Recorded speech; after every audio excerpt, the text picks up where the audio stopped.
within the Democratic Party base, there's this rebellion taking place. And we saw what happened in Michigan, 100,000 uncommitted, something like 20% of voters in Minnesota voted uncommitted, all in areas where there are disproportionate representation of younger people, college-age people. So the Democratic Party has a problem. Biden has a problem, and he needs to cook up he needs to whip up a dog and pony show to distract everyone from what Israel's doing.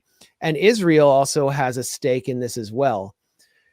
Ever since Israel put Gaza under siege in 2005, they have been seeking to displace their responsibility as the occupier onto the quote unquote international community, whose political class, which is a synonym for the collective West, and whose political class is fully co-opted by the Israel lobby. So Biden comes up with this port idea, and it's in the works. Let's take a listen to John Kirby on the port. John Kirby being Israel's outsourced spokesman at the White House. And I don't know if there's any particular portion of this we should focus on. Yeah, you want to start this here? I can pull it up. Or you got it. Started at 1:45.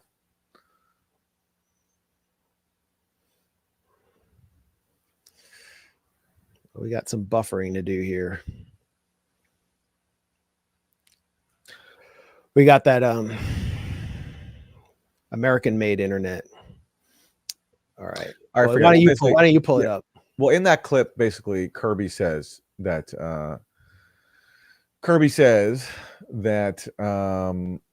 it's going to take weeks and weeks and weeks to build this thing, and it's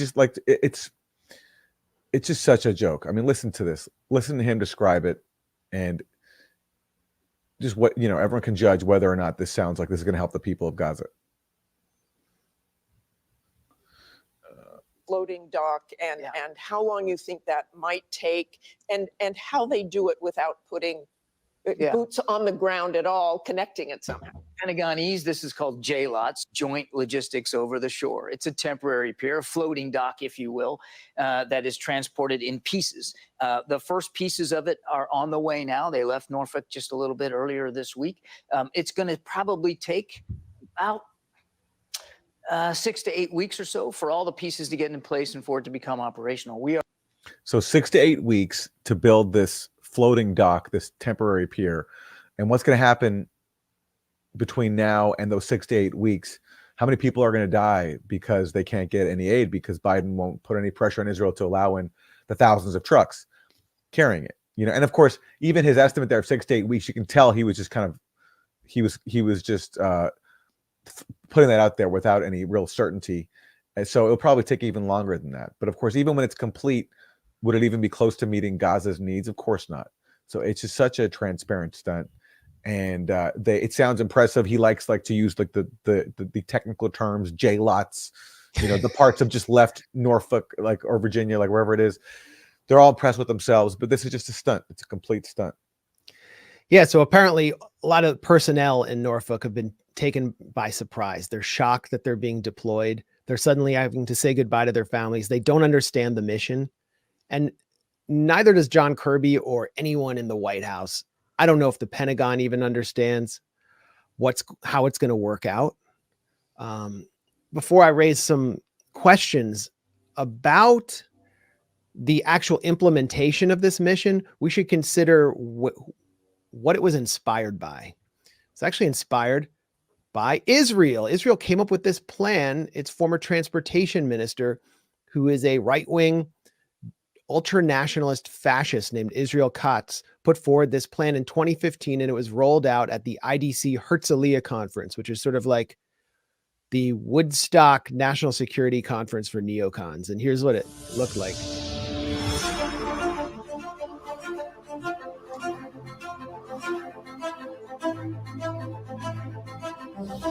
יוזמת האי המלאכותי נועדה לתת מענה למציאות שרעה לפלסטינים ואינה טובה לישראל.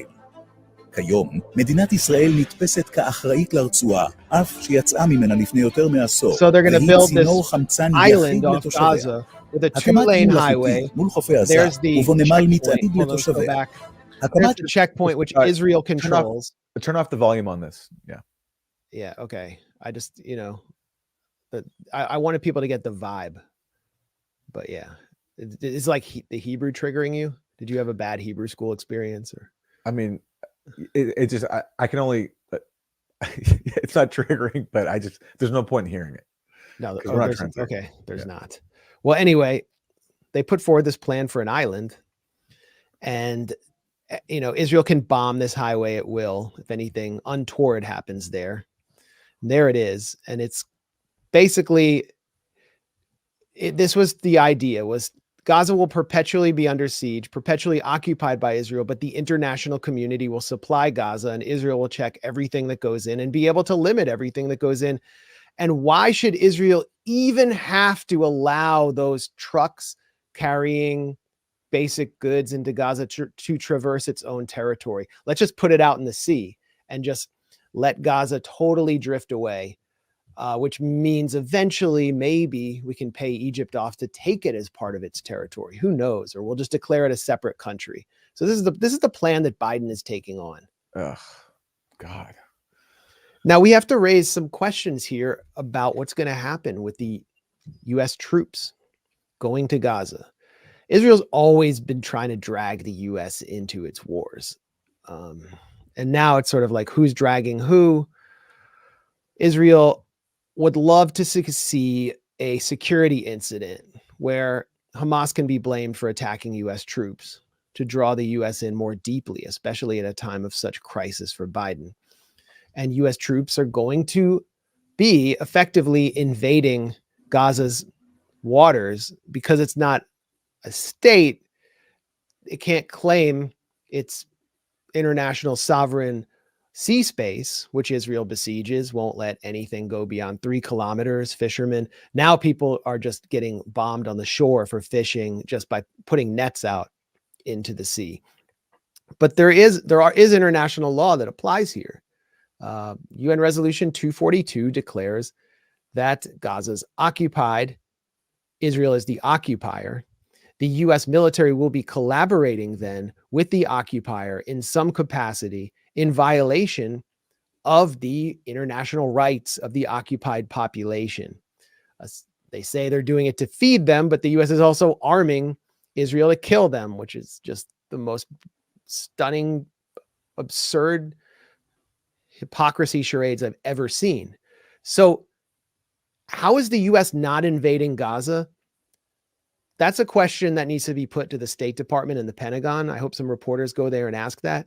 But the U.S. is going to have to do something the Biden administration is going to have to do something to create some plausible deniability to that question. So they're going to very likely give contracts to shady companies consisting of former military leadership to somehow get that aid between this floating port, which itself will be very difficult to maintain, will require constant maintenance, and the Gaza Strip. And then how will it get to the population? Will Americans be delivering it? Who will be delivering it?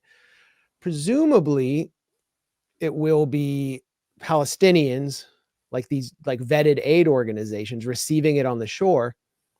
But Aaron, as you pointed out, people are getting so desperate that they are running up on the trucks, grabbing as much as they can. I mean, it's a matter of survival. So who will provide security to those trucks?